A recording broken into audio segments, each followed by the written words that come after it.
नमस्कार विद्यार्थी मित्रांनो, मी गणेश कड आपलं सगळ्यांचं गणेश कड अकॅडमी या यूट्यूब चॅनलवरती स्वागत करतोय। या ठिकाणी नुकताच एमपीएससीने जे काय पेपर घेतलेला आहे ग्रुप बीचा, या ग्रुप बीच्या पेपरमध्ये जो इंग्लिश घटक आहे त्याचं ॲनालिसिस आपण या ठिकाणी करणार आहोत। सगळ्यात महत्त्वाचं म्हणजे की अकॅडमीच्या नोट्स ज्यांच्याकडे असतील म्हणजे ऑनलाईन मार्फत किंवा ऑफलाईन ज्यांनी केलेले आहे त्यात जर तुम्ही बघितलं तर त्यातनं बरेच जवळपास एक 75% प्रश्न सहज सुटतात हे आपल्याला इथं लक्षात येणार आहे। आणि सगळ्यात महत्त्वाचं म्हणजे असं की अति म्हणजे व्होकॅब्युलरीचा अति बाउंड न करता कोणालाही ही व्होकॅब्युलरी जर प्रत्येक पेपर जर व्यवस्थित बघितला तर त्यातली अर्धी व्होकॅब्युलरी ही सहजतेने येते आपल्या या जनरल अभ्यासावरती, आणि जी बाकीची काय व्होकॅब्युलरी आहे त्यातलं 1 ते 2 कोणालाच येत नाही, किती जरी त्या ठिकाणी हे झालं तरी। हे सगळ्यात महत्त्वाचं आहे। मग अशा वेळेस त्याकडे पॉझिटिव्ह अँगल नाही एक बघणं की आयोगाने आतापर्यंत दिलेली व्होकॅब्युलरी व्यवस्थित जर केल्यास म्हणजे ग्रुप सी वाल्यांसाठी सुद्धा हे महत्त्वाचं आहे की जी आयोगाने दिलेली व्होकॅब्युलरी जर व्यवस्थित केल्यास त्यातले काही ना काही रिपीट होत असतात। तसा त्यातला हा आता आपण प्रश्न बघू की कशाचं काय उत्तर। सेट सी, हा सेट सी जे आहे हा सेट सी या ठिकाणी ग्रुप बीचा मी बघतोय, सेट ए नाही हे पहिले लक्षात घ्या। आणि त्यातला हा 51 नंबरचा प्रश्न हा व्होकॅबचा क्वेश्चन आहे या ठिकाणी की find out the exact meaning of the underline idiom in the given sentence. Most of her friends avoid talking to her as she is constantly blowing her own trumpet. मग याच्यामध्ये ब्लो हर own trumpet म्हणजे हे या पद्धतीने blow once one trumpet हे आपल्याला त्या ठिकाणी नोट्समध्ये दिसेल। To praise one self actually ही डे टू डे लाईफची व्होकॅब्युलरी मधला हा घटक आहे ब्लो वन्स वन ट्रम्पेट। आणि याचा अर्थ म्हणजे बोस्ट अबाउट सेल्फ किंवा praise about self, self praising म्हणू, सेल्फ बोस्टिंग म्हणू, म्हणजे स्वतःची स्तुती करणे। आणि म्हणून मग या ठिकाणी 51चं जे आन्सर येतं हे 51चं आन्सर येते 4, हे लक्षात घ्या। त्यानंतर this is the place where the murder was committed, 52 नंबरचा क्वेश्चन। आता द प्लेस आणि व्हेअर हे एक असं नातं आलं म्हणजे व्हेअर काय सांगतो, प्लेस सांगतो, आणि द प्लेस व्हेअर असं जर नातं आलं तर त्या ठिकाणी तो ॲडजेक्टिव्ह क्लॉज असतो, अर्थात सी। हे आपण त्या ठिकाणी क्लॉज शिकत असताना असलेला घटक आपल्या लक्षात येतो की ही बॅग ऑफ ॲडजेक्टिव्ह क्लॉज म्हणजे काय, सरळ time when, place where, reason why, manner how, हे जर उलटं केलं व्हेन काय सांगतो time, where place, why reason, how manner, आणि मग या पद्धतीनं जर ते असं आलं हा नाऊन घटक असतो, आणि याला जोडून जर असा हा व्हेन, व्हेअर, व्हाय, हाऊ त्याच्याशी जर रिलेटेड जर आला तर हे नातं जर आलं तर डोळे झाकून तो ॲडजेक्टिव्ह क्लॉज असतो। हे सरळ सरळ आपण बघलं की या ठिकाणी इथे द प्लेस व्हेअर असेल तर तो ॲडजेक्टिव्ह क्लॉज असणार। हे त्याचे काही एक्झाम्पल्स आहे। He knows the place where he goes, त्या पद्धतीनं this is the place where हे इथे हा जो क्लॉज आहे ऑब्वियसली हा ॲडजेक्टिव्ह क्लॉज अर्थात सी किती नंबरला आहे, 1, म्हणून याचं उत्तर हे या ठिकाणी 52चं आन्सर येणार 1। त्यानंतर 53 the military is going to lay a trap to arrest the terrorist. या ठिकाणी अंडरलाईन जो पार्ट आहे हे तुम्हाला विचारलेलं underline form in the sentence above is use to convey, काय सुचवतोय तो आपल्याला काय सांगतोय, तर या ठिकाणी हे जे 4 पर्याय great probability, action in remote future, plan action and intention to perform a certain action in the near future असं हे सांगितलेलं आहे। आता सगळ्यात पहिली गोष्ट की हा टेन्स कोणता आहे ते बघा। इज म्हणजे प्रेझेंट, आयएनजी म्हणजे कंटिन्युअस, प्रेझेंट कंटिन्युअस, हा प्रेझेंट कंटिन्युअस टेन्स आहे। आणि आपण टेन्सच्या एंडिंगला मिक्स्ड आणि कॉमन म्हणून हा एक टॉपिक त्या नोट्समध्ये आपल्याला पाहायला भेटेल, तिथे तुम्हाला हा कन्सेप्ट भेटेल। Am is are going to, actually हा प्रेझेंट कंटिन्युअस आहे, हा शॅल विल टाईप हे सांगतोय कन्सेप्ट, म्हणजे हा नियर फ्युचर ॲक्शन असतो, हे पहिले लक्षात घ्या। हे इथे प्रश्न बघा, is going to play cricket, मग आता हा टेन्स कोणता झाला, प्रेझेंट कंटिन्युअस, याचं एक्सप्रेशन काय, is going to play cricket म्हणजे खेळायला सुरुवात नाही केली, खेळायला जात आहे म्हणजे खेळला नाही अजून, आणि म्हणून मग हा जो आहे फ्युचर कसा, इमिजिएट म्हणजे नियर, आणि म्हणून प्रेझेंट कंटिन्युअस हा नियर फ्युचर असतो। STI 2016ला सुद्धा याच्यावर प्रश्न आलेला होता की हा प्लान नियर फ्युचर ॲक्शन कोणती, तसा हा कन्सेप्ट आहे, हा नियर फ्युचर असणार आहे. हे त्याचे काही क्वेश्चन्स की प्लॅन नियर फ्युचर ॲक्ट म्हणजे हा प्रेझेंट कंटिन्युअसचा part are playing. Same concept इथेही सुद्धा तेच की नियर फ्युचर ॲक्शन्स कोणती ते तुम्हाला विचारलेलं आहे. तर इथे सरळ सरळ is going to present continuous, जिथे नियर फ्युचर असेल ते आपलं उत्तर असेल. म्हणून ए कितव्या नंबरवर आहे 3, म्हणून आपलं उत्तर झालं 53चं 3. त्यानंतर बघा is the correct compound noun. Compound नाउनचा अर्थ काय होतो पहिले लक्षात घ्या. कंपाऊंडचा अर्थ होतो की ज्याच्यामध्ये मोर दॅन वन घटक एकत्र येतात, मग एकापेक्षा जास्त घटक एकत्र येणे कंपाऊंड कन्सेप्ट. मग तो नाऊन आहे म्हणून एकापेक्षा जास्त वर्ड एकत्र आले की त्याच्यापासून एक वर्ड तयार होतो, तो झाला कंपाऊंड नाऊन. मग आता ब्रदर्स इन लॉ हा जो कन्सेप्ट आहे हा आपल्या नाऊन टॉपिकमध्ये नोट्समध्ये तुम्हाला दिसेल. ॲपॉस्ट्रॉफीच्या घटकामध्ये ॲपॉस्ट्रॉफीमध्ये हा घटक दिसेल, कारण अशा घटकांना कंपाऊंड नाऊनना ॲपॉस्ट्रॉफी यस लावताना त्याचं स्वरूप काय होतं हे आपण बघत असताना त्याचं प्लुरल आणि सिंग्युलर सुद्धा तिथे करत होतो. तर हा टॉपिक तुम्हाला तिथे दिसेल. कंपाऊंड नाऊन कायम लक्षात घ्या, कंपाऊंड नाऊनचं जर प्लुरल करायचं असेल, कंपाऊंड नाऊनचं जर प्लुरल काय, इथं सुद्धा ब्रदर इन लॉचाच टॉपिक दिलेला आहे जो तुम्हाला तिथे आहे तोच टॉपिक इथे आहे. ब्रदर इन लॉ याचा जो तुम्हाला प्लुरल करायचा असेल तर मेन वर्ड जो असतो म्हणजे ब्रदर याला यस पाहिजे, इतर कुठेही यस नको. पण जर तुम्हाला ॲपॉस्ट्रॉफी यस जर जोडायचं असेल, म्हणजे असा ॲपॉस्ट्रॉफी यस जर जोडायचा असेल तर तो वर्डच्या शेवटी येणार, हे लक्षात घ्या. कुठे येणार? शेवटी. पण प्लुरल जर करायचं असेल तर प्लुरल करायचं असेल तर मूळ वर्डला हा यस लागणार, हे लक्षात घ्या, आणि हा इन लॉ असा होईल. मग असं जर विचार केला तर इथे बघा या ठिकाणी लॉज याला यस लागला, ही एरर झाली.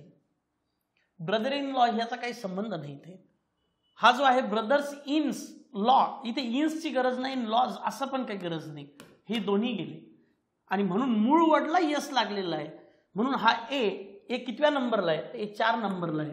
म्हणून 54 याचा आन्सर येणार 4. हे सरळ सरळ. मग यस कोणाला लागला? मूळ वर्डला, तेव्हा तो प्लुरल होणार. इन्स असा होणार नाही, ब्रदर असा होणार नाही, लॉज आपल्याला बी असा भासतो की हा बरोबर आहे, पण कायम लक्षात घ्या शेवटी फक्त ॲपॉस्ट्रॉफी यसच लागणार आणि प्लुरल करायचं असेल तर मेन वर्डला यस लागणार. म्हणून याचं उत्तर येते 4.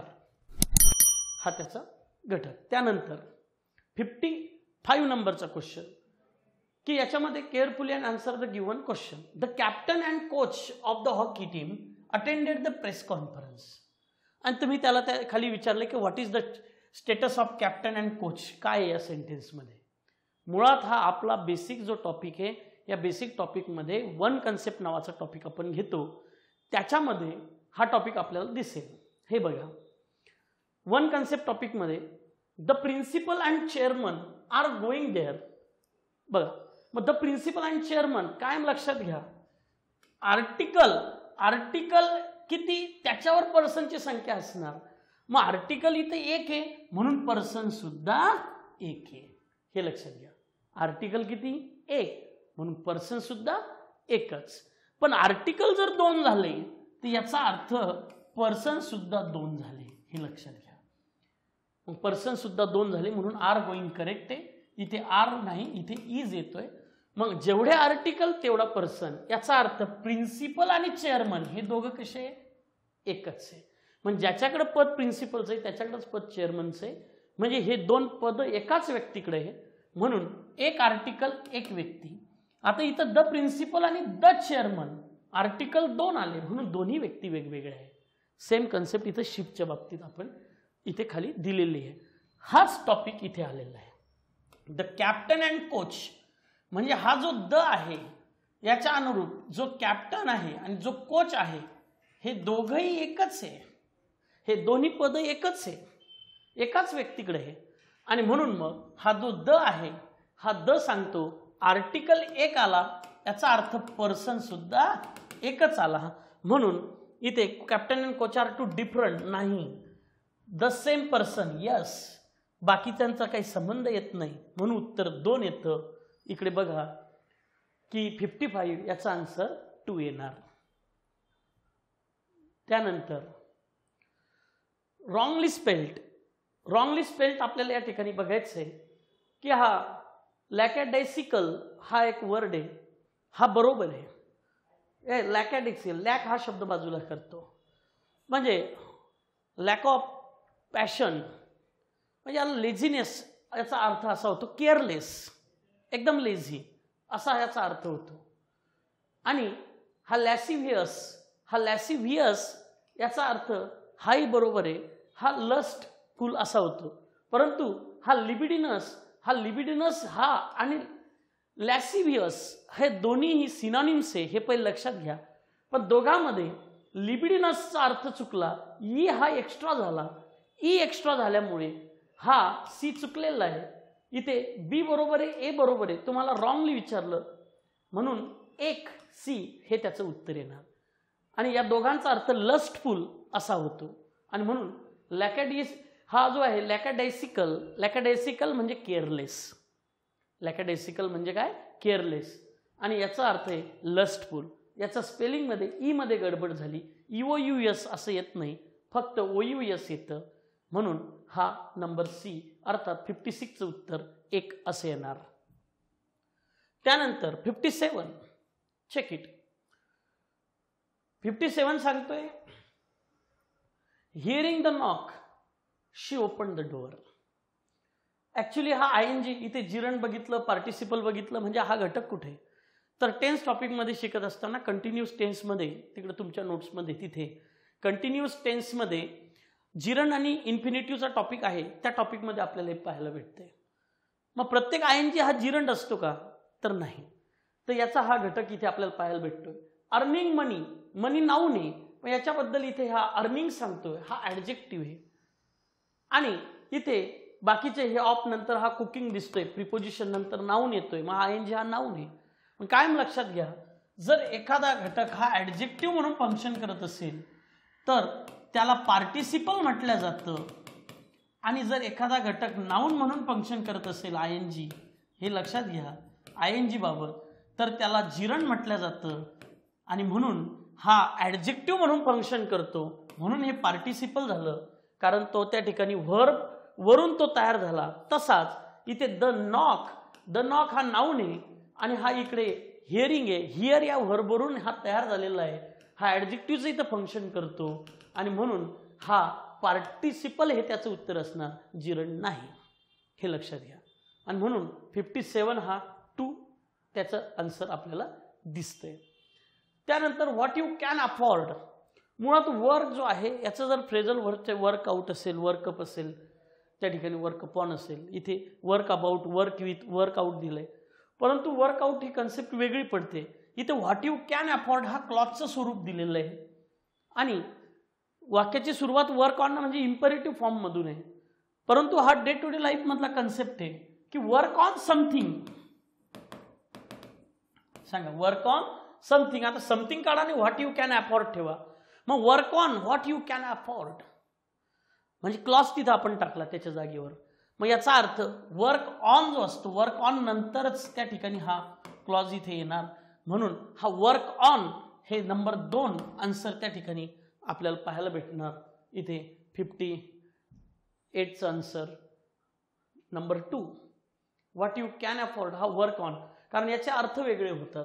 Work with, work about, work out याचा अर्थ वेगळा होतो. हा work on day to day लाईफमध्ये, work on any kind of project, कोणताही प्रोजेक्ट असेल, work on this project, work on that project, work on something. Work on what you can afford म्हणजे हे जनरल विचारलेलं आहे, यामध्ये उद्देश काही नाही. सरळ त्यानंतर 59 read the sentence carefully and identify what kind of conjunction ते आहे हे तुम्हाला विचारलेलं आहे. मुळात इथे he is saving some amount each month so that he can pay his college fees. आता सो दॅट किती वर्ड आले, 1 आणि 2. पहिली गोष्ट कोरिलेटिव्ह कंजंक्शनचा इथे संबंध नाही, कोऑर्डिनेट कंजंक्शनचा संबंध नाही, आणि इथे कंपाऊंड कंजंक्शन आपल्याला वाटतं ही सबऑर्डिनेट आहे कारण हा ॲडवर्ब क्लॉज ऑफ पर्पजमध्ये येतोय, पण तसं नाही. जे सबऑर्डिनेटर असतात त्याच्यामध्ये जो सेकंड घटक असतो तो सबऑर्डिनेटर समजला जातो. याच्यामध्ये असे एकापेक्षा जास्त घटक जेव्हा येतात त्यावेळेस तो कंपाऊंड होतो आणि म्हणून याला कंपाऊंड कंजंक्शन पहिलं म्हटलं जातं, कारण मागच्या पेपरमध्ये सुद्धा कंपाऊंड कंजंक्शन बद्दल प्रश्न आलेला आहे. विशेष म्हणजे तो so that, in order that या विषय, ऑन कंडिशन दॅट याच्यावर तो आलेला आहे. मग अर्थात काय आहे की असे कंजंक्शन की एकापेक्षा जास्त वर्ड एकत्रित असतात, मग याला कंपाऊंड कंजंक्शन आपण म्हणू. मग याच्यामध्ये कोऑर्डिनेटरचं पण त्या ठिकाणी आपल्याला दिसेल हा as well as long as, so that, as if, even though, in order that, if only, provide that, on condition that हे त्या ठिकाणी आहे. आणि म्हणून या ठिकाणी जो प्रश्न इथं दिलेला होता नोट्समध्ये त्याच्यावरतीच हा डायरेक्ट सरळ प्रश्न आहे. कंपाऊंड कंजंक्शन हे सो दॅट आहे. आणि मग कोरिलेटिव्ह कंजंक्शन जो आहे, कोरिलेटिव्ह कंजंक्शन हे या ठिकाणी नायदर नॉर, म्हणजे ज्याला हा सेकंड पार्ट असतो असा, मग either or, not only but also, hardly love हेन, बोथ अँड हे कोरिलेटिव्ह झाले. परंतु इथं जो हा एकत्रित आहे याला सबऑर्डिनेटर न म्हणता याला कंपाऊंड कंजंक्शन म्हटलं जातं. हे अत्यंत महत्त्वाचं आहे. त्यानंतर म्हणून 59चं जे आन्सर आहे ते 59चं आन्सर नंबर 1 आहे. त्यानंतर 60, one who lives for pleasure हा या ठिकाणी वोकॅबचा कन्सेप्ट आहे. तर जो आनंदासाठीच फक्त जगतो असा, मग याच्यामध्ये हा misogynist, one who hates of women, fanatic म्हणजे रिलिजियस मॅडनेस, एकदम धार्मिक. आणि इथे हेडोनिस्ट म्हणजे याचा अर्थ होतो one who lives for pleasure, हा हेडोनिस्ट इथं अर्थ दिलेला आहे. हे तुम्हाला बक्षीच्या पुस्तकामध्ये सापडेल. One who believes that sensual pleasure हा त्याला म्हणायचं हेडोनिस्ट. आणि म्हणून मग या ठिकाणी याचं जे आन्सर आहे ते हेडोनिस्ट नंबर सी कोणत्या याला येतो तर सी या ठिकाणी नंबर 2ला येतो. म्हणून याचं उत्तर 60चं नंबर 2 येणार. त्यानंतर इथे 61 नंबरचा क्वेश्चन आपण चेक करू. मग 61 नंबरचा जो क्वेश्चन आहे की notwithstanding the late hour she attended the meeting as scheduled. आता नॉटविथस्टँडिंग हा 3 पद्धतीत असतो. एक प्रिपोजिशन म्हणून असतो, ॲडव्हर्ब म्हणून असतो आणि कंजंक्शन म्हणून असतो. तर कायम लक्षात घ्या, हे 2 जे आहे यांचं ॲप्लिकेशन करताना कॉन्ट्रास्ट स्वरूपाचं, तर नॉटविथस्टँडिंग कंजंक्शन स्वरूपाचा ज्या ठिकाणी असेल तर 2 सेपरेट वाक्य त्यांना जोडलेली असणार. नॉटविथस्टँडिंग दॅट ना ते स्वरूप असणार. ॲडव्हर्ब जर असेल तर त्या ठिकाणी व्हर्बला किंवा एंडिंगला एकटाच तो असणार. पण इथं तो नाऊन सोबत आहे द लेट अवर. आणि मग अशा ठिकाणी आपण जर बघितलं तर इथलं व्हर्ब आहे का नाही, म्हणून एक कंजंक्शन ॲडव्हर्ब त्या ठिकाणी बाजूला पडतात. मग तो त्या ठिकाणी काय भूमिका करतो तर हा या ठिकाणी प्रिपोजिशनची भूमिका करतो. जेव्हा तो अशा नाऊन स्वरूपात येतो, नाऊन सोबत येतो, म्हणून हा इथे प्रिपोजिशन होणार नॉटविथस्टँडिंग. आणि म्हणून हा नॉटविथस्टँडिंग प्रिपोजिशन असल्यामुळे 61चं उत्तर हे 3 येणार. त्यानंतर 62 परत एकदा वन कन्सेप्टवरती हा सेकंड क्वेश्चन आपल्याला पाहायला भेटतो. जो वन कन्सेप्ट आपण बेसिक टॉपिकमध्ये शिकतोय की वन कन्सेप्ट म्हणजे सिंग्युलर. ब्रेड अँड बटर आप नाही होणार, ब्रेकफास्ट हा इज होणार. हा ब्रेकफास्ट सिंग्युलर, याच्यावरून हा इज सहज होतो. परंतु हे bread and butter, horse and carriage, rice and curry, हे पेन अँड इंक, हे जे काय वन कन्सेप्ट स्वरूपाचे जे घटक आहे, तर या टाईप आता ब्रेड अँड वॉटर जर घेतला तर दोन्ही डिफरंट वाटतात सरळ. परंतु एक प्रश्न एसटीला मागे असा आला होता की ब्रेड अँड वॉटर हा व्हॅग्रंट्स स्टेपल डाएट इन प्रिझन असं, तर तो डाएट या कॉम्प्लिमेंटवरून तो सिंग्युलर झालता. हे लक्षात घ्या. म्हणजे ब्रेड अँड वॉटर हा डाएट आहे, डाएट हा सिंग्युलर आहे. म्हणजे कॉम्प्लिमेंट कसं आहे, कॉम्प्लिमेंट म्हणजे टू बी हा मेन वर्ब असतो. तो कॉम्प्लिमेंट कसा आहे त्याच्यावरती वर्ब ठरतो. मग कॉम्प्लिमेंट म्हणजे काय तर इथे बघा, हा टू बी हा मेन वर्ब असताना त्याच्यानंतर येणारा जो नाऊन पार्ट असतो त्याला कॉम्प्लिमेंट म्हणायचं असतं. आणि मग या ठिकाणी सरळ इथे फूड दिसतो, परंतु इथे एक घटक दिसला मला हा म्हणजे याचा अर्थ हा सिंग्युलर झाला. आणि मग त्याच्यानुसार हा आर येणार नाही, इथे सरळ आल्यामुळे हा इज येणार. म्हणून मिल्क अँड हनी हे सिंग्युलर म्हणूनच तिथं बघितलं जाते. म्हणून milk and honey is a nourishing food, हे या ठिकाणी बी, अर्थात याचं उत्तर 62चं 2 हे उत्तर येणार. त्यानंतर 63 त्या ठिकाणी Grishma spoke with white heat. White heat ही जी काय फ्रेज आहे याचा सरळ सरळ अर्थ होतो इंटेन्स पॅशन, एकदम म्हणजे पॅशनेटली. हा इंटेन्स पॅशन म्हणजेच व्हाईट हीट, म्हणून 63चं उत्तर येणार 2. त्यानंतर 64. बघा काही वोकॅब्युलरी असे असतात की त्या कॉमन सेन्सवर सुटत असतात. व्यवस्थित जर वाचलं तर बऱ्याच जणांनी बँक बघता क्षणी फायनान्शियल इन्स्टिट्यूट वाचलं असेल, पुढे वाचलंच नाही. पण थोडंसं नीट वाचा. जेव्हा असं विचारलेलं आहे आणि त्याचे अर्थ जवळपास असे दिलेले आहे तर कॉमन सेन्सचा भाग येतो. बँक काय फेल डाऊन, पडली फ्रॉम हर पर्स. आता इकडे घ्या, बँक जर तुम्ही हे घेतलं तर बँक पर्समधून बँक कशी पडणार, इन्स्टिट्यूशन ते कसं पडणार, हे इन्स्टिट्यूशन पडणार का पर्समधून, नाही, म्हणून हा बाद झाला. बँक म्हणजे ते आता पर्समधून ते बॅलन्स पडणार का, म्हणून हा बाद झाला. साईड ऑफ रिव्हर आणि पर्सचा तर काही संबंधच येत नाही, पर्समधून कसं पडणार साईड ऑफ रिव्हर, बाद झाला. मग पर्समधून पडणार काय, रो ऑफ कीज, डी अर्थात नंबर 1, म्हणून 64चं उत्तर येत आहे नंबर 1. आता एक लक्षात घ्या, हा कॉमन सेन्सवरती प्रश्न सुटतोय, फक्त पूर्ण वाचण्याची त्या ठिकाणी हे पाहिजे, व्यवस्थित अंदाज घेण्याचं एक स्वरूप पाहिजे. पण हा प्रश्न रिपीट झालेला आहे हे मात्र विसरू नका, ॲज इट इज तो आलेला आहे. 65. जेव्हा मी वाचतोय himself, he hurt himself, James and myself, मला इथं माय सेल्फ दिसला, went together. Behave yourself, मला इथं युअर सेल्फ दिसला. She did it all by herself, म्हणजे या सेल्फ जेव्हा जेव्हा असं सेल्फ येतं हे रिफ्लेक्सिव्ह प्रोनाऊन सांगतं, रिफ्लेक्सिव्ह प्रोनाऊन, आणि एक एम्पॅटिक असतो, पण या ठिकाणी मात्र हा रिफ्लेक्सिव्हचं काम करतो. मग आता रिफ्लेक्सिव्ह प्रोनाऊन जर हे असेल तर या ठिकाणी स्पष्ट आहे की आपण रिफ्लेक्सिव्ह मध्येच आपण बघितलेलं आहे. हे एक प्रश्न बघा तुम्हाला नोट्समध्ये सापडेल, he and herself went to Paris, same प्रश्न आहे. James and myself went together, हा चेक करा. He and herself went to Paris. आणि मग हा जो हरसेल्फ आहे, जे ऑनलाईनचे काही घटक असतील, म्हणजे ज्यांनी ऑनलाईन वगैरे बघितलं असेल त्यांना तुम्हाला इथे हे सापडेल सरळ सरळ की ही अँड हरसेल्फ. तर आपण बघितलं व्हर्बच्या अगोदर जर असा अँड असेल, हा याने जर सब्जेक्ट 2 जोडलेले असतील तर हे जे पर्सनल प्रोनाऊनच असणार, हा रिफ्लेक्सिव्ह प्रोनाऊन नसणार.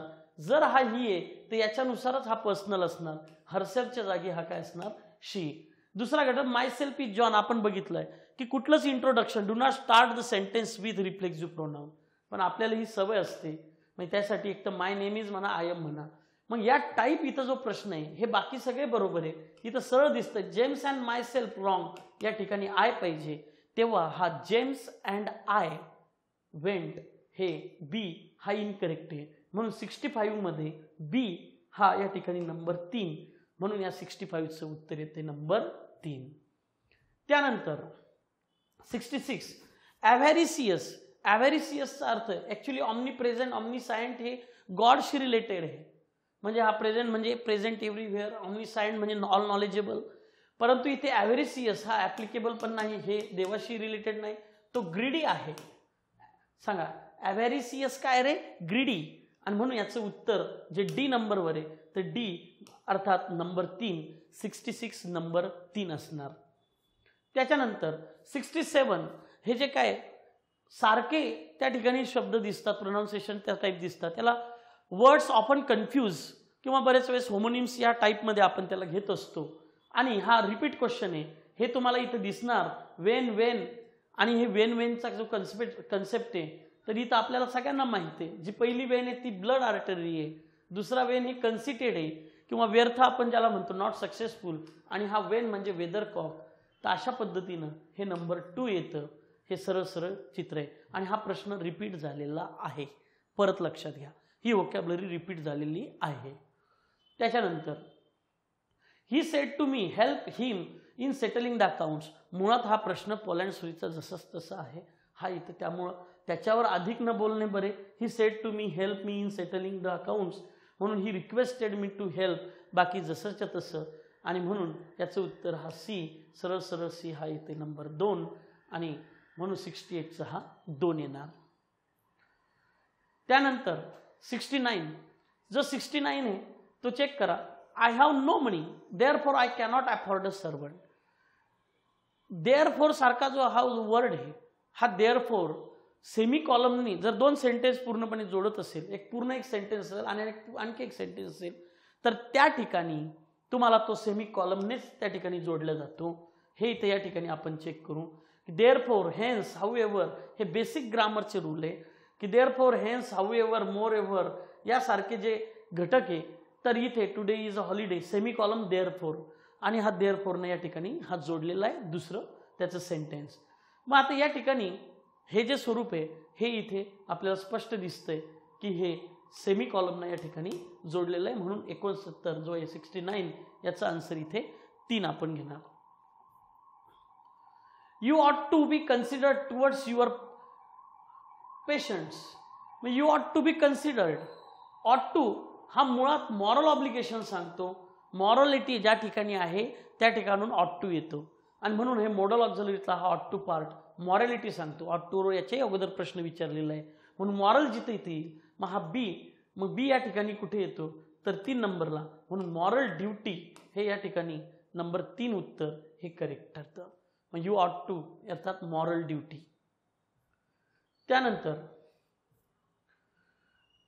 71 नंबरचा प्रश्न, द जज order that the accused be set free, आणि आपल्याला मूड विचारलेला आहे कोणता, तर simple the sentence above express mood.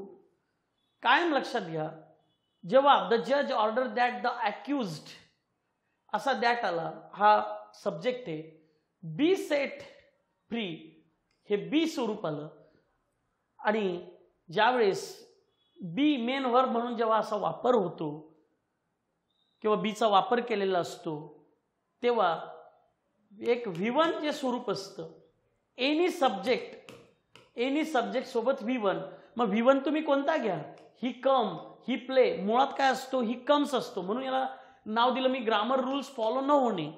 मग इथे सांगा इट इज इम्परेटिव्ह दॅट, असे हे दॅट ना वाक्य असतं. It is suggested, it is recommended या त्या टाईपना इथे इट हॅव. तर एनी सब्जेक्ट याच्यासोबत हा V1 आलेला आहे. हा V1 येणे म्हणजेच ही कम, ही गो असं येणे म्हणजेच तो हायपोथेटिकल टॉपिक होतो, तो सब्जेक्टिव्ह टॉपिक होतो. आणि म्हणून मग इथे एनी सब्जेक्ट हा V1 येतो, बी सुद्धा हा V1 आहे हे विसरू नका. आणि म्हणून या ठिकाणी जो बीचा वापर केला जातो, it was recommended that the subscription be increase to 10 rupees, हे या ठिकाणी वुड बी दिलेला आहे, कुड बी दिलेला आहे, वॉज दिलेला आहे, बी दिलेला आहे. पण जेव्हा असा बीचा वापर होतो डायरेक्ट, तेव्हा तो सब्जेक्टिव्ह मूड असतो, हे कायम लक्षात घ्या. आणि म्हणून या ठिकाणी द जज order that the accused be set free, हा बी सेट फ्री डायरेक्ट तिथे बी सब्जेक्टना डायरेक्ट बी जेव्हा जोडला जाईल, हा त्या ठिकाणी सब्जेक्टिव्ह मूड असेल. म्हणून ए हा या ठिकाणी 3 नंबरला आहे, म्हणून 71चं उत्तर हे त्या ठिकाणी 3 असणार आहे, हे लक्षात घ्या. त्यानंतर म्हणजे या टाईपचा प्रश्न आपल्याला PSI 2017ला पण आलेला ना. 2017च्या PSIला कसा प्रश्न होता, सरळ सरळ की it is imperative that he catch the train, he catch the train, आणि विचारलं मूड कोणता आहे. मग ही नंतर जर तो V1 आला म्हणून तो त्या ठिकाणी सब्जेक्टिव्ह मूड झाला, हे लक्षात घ्या. त्यानंतर choose the best meaning of the underline word. हा pirouetted, she pirouetted across the state, म्हणजे पायरोटेड म्हणजे असं घुमून येणे, म्हणजे स्पिन म्हणा त्याला, टर्न म्हणा, म्हणून टूक a fast turn or spin याला म्हणायचं पायरोटेड. म्हणून 72 हा 2 येणार, हे सरळ सरळ आहे. त्यानंतर 73च्या बाबतीत जर विचार केला तर डिस्पायर हर एज शी वॉक स्टेडीली. आता थोडंसं या प्रश्नामध्ये जर एकदा व्यवस्थित जर बघितलं, ऑब्विसली आता इथं हे सगळ्यांना कळलं की हा LY म्हणजे हा ॲडवर्ब फ्रेज आहे. पण मला थोडीशी या ठिकाणी शंका अशी मला उपस्थित होते की ज्या पद्धतीनं पार्ट्स ऑफ स्पीचचे घटक आहे की जसा नाऊन आहे, ॲडजेक्टिव्ह आहे, व्हर्ब आहे, तसा ॲडवर्ब आहे. मग नाऊन, ॲडजेक्टिव्ह, व्हर्ब आणि ॲडवर्ब, तर हा याला डिनोट करतो ॲडवर्ब, व्हर्बला हे करतो. पण या ठिकाणी जी अंडरलाईन आहे ही अंडरलाईन व्हर्ब सगट आहे, हा व्हर्ब आहे, हा ॲडवर्ब आहे. आणि म्हणून ही या व्हर्ब सह ती अंडरलाईन आलेली आहे. मग याला ॲडवर्ब फ्रेज म्हणायची का, हा क्वेश्चन मार्क यायला लागलाय. कारण ॲडवर्ब फ्रेज काय सांगते, फ्रेज सांगते की 1 or more one or more words जेव्हा एकत्र येतात तेव्हा ती फ्रेज तयार होते, एकापेक्षा जास्त वर्ड, एक किंवा एकापेक्षा जास्त वर्ड. परंतु या ठिकाणी अंडरलाईन ही व्हर्बला सुद्धा आहे. मग व्हर्बला याला अटॅच केल्यावरती फ्रेज होईल का, हा क्वेश्चन मार्क आहे. म्हणून माझ्या व्यक्तिगतसाठी हा संदिग्ध आहे की मी याला ॲडव्हर्ब फ्रेज का म्हणावं. कारण ॲडव्हर्ब फ्रेज म्हणताना व्हर्ब त्यात का घ्यावा. व्हर्ब हा स्वतंत्र असतो. जसं ही इथे आपण चेक करा बेसिकमध्येच ॲडव्हर्बियल, इथं सुद्धा तुम्हाला तेच दिलेलं आहे शब्द स्पष्ट की ॲडव्हर्बियल. इथे सुद्धा हे नोट्समध्ये आपल्या ॲडव्हर्बियल शब्द आहे, हे सुद्धा ॲडव्हर्बियल आहे, हे लक्षात घ्या. मग ॲडव्हर्बियल कशाला म्हणायचं तर व्हेन, व्हेअर, व्हाय, हाऊ ऑफनचं आन्सर ज्याला असतं त्याला ॲडव्हर्बियल म्हणायचं. मग ही वेंट टू पॅरिस, मग हा वेंट आहे, इथं टू पॅरिस हाच ॲडव्हर्बियल आहे कारण ते व्हेअरचं उत्तर आहे. लास्ट वीक व्हेन हे ॲडव्हर्बियल आहे. आस्ट लास्ट वीक हे ॲडव्हर्बियल नाही येणार ना, हा असा, हे कसं ॲडव्हर्बियल येणार. हा व्हर्ब आहे स्वतंत्र ट्रान्झिटिव्ह व्हर्ब इथे मी आल्यामुळे. मग त्यामुळे इथं थोडीशी शंका, जसं इन दिल्ली हा व्हेअरचं उत्तर आहे पण तुम्ही स्टेड हा व्हर्ब त्यात कसा घेणार. कारण व्हर्बला स्वतःचं अस्तित्व आहे, ॲडव्हर्बला स्वतःचं वेगळं अस्तित्व आहे. तो फक्त व्हर्ब विषयी बोलतो म्हणून ॲडव्हर्ब हा स्वतंत्र होणार, व्हर्ब स्वतंत्र होणार. म्हणून या ठिकाणी ही थोडंसं शंकास्पद आहे की इथे अंडरलाईन जी दिलेली आहे ही अंडरलाईन या ठिकाणी या व्हर्बसह आहे. म्हणून ही फ्रेज या व्हर्बला ती फ्रेज घ्यायची का नाही, म्हणून इथं संदिग्ध स्वरूपाचं मी इथे नन ऑप्शन दिल्यामुळे ही शंका उपस्थित झाली. म्हणून हा नन ऑप्शनला इथे हे करणार. 73ला 4 सध्याचं हे करणार. हे सरळ सरळ आहे परंतु इथं शंकास्पद असल्यामुळे मी इथे 4ला या ठिकाणी टिक करतोय. हे ॲडव्हर्बियल फ्रेज जरी सरळ सरळ दिसत असेल तरी त्या ठिकाणी. नेक्स्ट,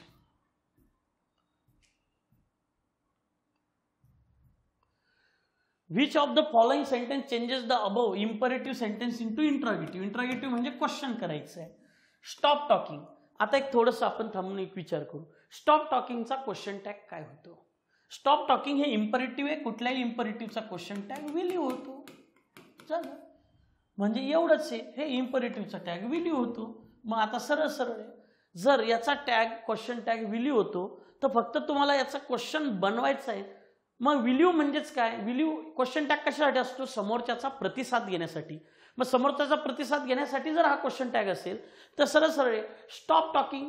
मग विल यू, फक्त हे विल यू म्हणजेच काय, will you stop talking, go there, will you go there. मग विल यू म्हटल्यानंतर त्याचा अर्थ होतो विल यू गो देअर. तसं स्टॉप टॉकिंग म्हणजे विल यू स्टॉप टॉकिंग, म्हणून याचं उत्तर हे येणार.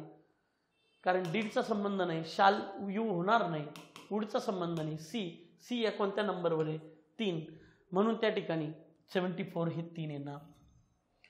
त्यानंतर चूज द करेक्ट सेंटेन्स. परत एकदा बेसिकमध्ये जो पार्ट आहे आपला सब्जेक्ट वर्ब ॲग्रीमेंट त्याच्यामध्ये हा पार्ट आपल्याला दिसेल. Ship was wreck every man women child, ते सगळीकडं या ठिकाणी आहे. एव्हरी कायम लक्षात घ्या, एव्हरी अँड एव्हरी किंवा एव्हरी मॅन अँड चाइल्ड, फक्त एव्हरी जरी असेल तरी तो सिंग्युलर पार्ट असतो म्हणून आर डुईंगच्या ऐवजी इथे इज डुईंग आहे. त्यानंतर each boy and each girl have मेडच्या ऐवजी हॅज मेड आहे. मग आता एव्हरी अँड एव्हरी असो किंवा एव्हरी मॅन अँड चाइल्ड असो ते सिंग्युलर असतं. मग या ठिकाणी जो कन्सेप्ट आहे सिंग्युलर असल्यामुळे पहिली गोष्ट वियर आणि आर हे गेले. हा प्रश्न रिपीट झालेला आहे हे परत लक्षात घ्या. आता उरला विषय ए आणि डीचा. तर या ठिकाणी जर याचा जर विचार केला तर वॉज हा ऑब्विसली येणार ए, अर्थात नंबर 4 या ठिकाणी 75चं उत्तर 4. मग हॅड ड्रॉन का नाही, तर मुळात ही पॅसिव्ह कन्सेप्ट आहे कारण याच्यामुळे ही बुडाले इकडे. पण तुम्ही जर हॅड ड्रॉन असं घेतलं त्याचा अर्थ ती फर्स्ट ॲक्शन झाली, ही सेकंड ॲक्शन झाली. मग पहिले हे गेले नंतर हे झालं असं आहे का, नाही, म्हणून हा त्या ठिकाणी येणार नाही. त्यानंतर जो पॅसेज आहे हा पॅसेज यूपीएससीचा पॅसेज असं म्हटलं जाते की 2015चं यूपीएससीचं आहे तसाच पॅसेज या ठिकाणी आलेला दिसतोय. आणि या पॅसेजमध्ये पहिलं the word legacy in the context means, लिगसीचा खरा अर्थ हा इनहेरिटन्स आहे आणि उत्तरी तेच आहे. लिगल पेमेंटचा अर्थ नाही, गुडविल मनी नाही, लॉटरीचा संबंध नाही. पॅसेजमध्ये हे बघा शेअर इन लिगसी म्हणजे याचा अर्थ शेअर इन इनहेरिटन्स, जे वारसा हक्कानं आलेलं आहे त्यात वाटा भेटणे. म्हणून लिगसीचा अर्थ इनहेरिटन्स असा होतो. He was a quick student. Quick स्टुडंटचा अर्थ म्हणजे काय, जो ज्याला पटकन समजू शकतं, जो ज्याला सांगितल्यानंतर त्याची ज्याची कॅपॅसिटी आहे एखादी गोष्ट समजण्याची चटकन, त्याला फास्ट क्विक स्टुडंट म्हणायचं. आणि म्हणून याचं उत्तर फास्ट लर्नर हे ऑब्विसली होणार, म्हणून 77चं 4 होणार. त्यानंतर Alexander trekked miles every day to attend Darwell school. आता इथे जो शब्द दिलेला आहे इथे सरळ सरळ सांगितलेलं की 4 mile down hill to school and 4 mile up hill return trip. तर आता या ठिकाणी जे कन्सेप्ट मांडलेली इथे तसं जर बघितलं तर ही ट्रिप अलेक्झांडर ट्रेक म्हणजे किती ट्रेकिंग हे होत होतं, म्हणून हे 4 and 4 8 हे सरळ सरळ होतंय की 8 miles every day to attend Darwell school. तर हे सरळ सरळ चित्र दिसतंय. लेखकाच्या मनात आता कसं आहे त्या पद्धतीने हे होणार. त्याचं answer Alexander became rich shipping कंपनीमध्ये का नाही. बिकेम अ सक्सेसफुल ऑक्युलिस्ट नाही, हा ब्रदर होता पण त्याचा फायदा नव्हता. स्टडी इन मेडिसिन नाही. तर रिसिव्ह शेअर इन लिगसी ज्याच्या खाली मी अंडरलाईन केली तो घटक, म्हणजे इथे ही receive a share in legacy which made it possible for him return school. शाळेला परत त्याला जाता आलं, म्हणजे याचा अर्थ तो त्याच्यामुळे श्रीमंत झाला, याच्यात वाटा भेटला. म्हणून हे 79चं उत्तर जे आहे ते 4 येणार. आणि इकडे last at 12 the age limit prescribed for Darwell school. आता इथे not admitted to the school before they were 12. 12 वर्षाच्या अगोदरचे जे होते त्यांना ॲडमिशन नव्हती असं त्याचं म्हणणं आहे, पण ऑलरेडी तो 12 वर्षाच्या आतच तिथे ॲडमिशन घेतली होती. School at the age of 12 एकदम 12व्या वर्षी असं पण नाही, कारण अगोदर त्यांना ॲडमिशन घेतलेली आहे. म्हणून रिमेन इन द स्कूल शाळेमध्ये राहणार वनली अप टू एज 12 12 वर्षापर्यंत तिथं राहणार. आता हे कसं करणार, इथे एक वर्ड आहे अप टू आणि इथे एक वर्ड आहे लिमिट. अप टूचा अर्थच लिमिट होतो, हे लक्षात घ्या. अप टूचा अर्थच लिमिट होतो. मी जर म्हटलं 50% अप टू 50%, मग याचा अर्थ काय झाला, 0 पासून ते 50% ही लिमिट झाली. मग याचा अर्थ 12 वर्षापर्यंतच त्या ठिकाणी तो शाळेत होता, म्हणून याचं उत्तर नंबर 3. आणि इथे एनी टाइम आफ्टर एजचा तर काही संबंध नाही, म्हणून 80चं उत्तर येतं 3. फक्त या ठिकाणी असं हे स्वरूप आहे. फक्त या ठिकाणी जो कन्सेप्ट आहे हे त्यानंतर की आहे. या ठिकाणी जो कन्सेप्ट आहे हा कन्सेप्ट हाच सांगतोय. जो ॲडव्हर्बियल फ्रेज जो आहे तो संदिग्ध आहे, ते उत्तर येईल पण जर त्या ठिकाणी त्यांच्या डोक्यात जर ती कन्सेप्ट असेल. पण ॲडव्हर्बियल फ्रेज ही गोष्ट कशी आहे की व्हर्ब त्यांनी व्हर्बसह ते अंडरलाईन केलेली आहे. ती व्हर्बला जर अंडरलाईन नसती केली तर त्यावेळेस तो आपण त्याला ॲडव्हर्ब म्हणू शकत होतो. पण व्हर्ब प्लस ॲडव्हर्ब कसा होणार हा क्वेश्चन मार्क आहे. म्हणून त्या ठिकाणी ते ॲडव्हर्बियल फ्रेज इथं जी दिलेली आहे त्याबद्दल एक साशंकता फक्त तिथं मांडलेली आहे. बाकी त्या ठिकाणी याचे हे स्वरूप जे आहे ते आपल्याला इथे हे दिसतंय. असे हे 80 क्वेश्चन्स आहे. थँक्यू.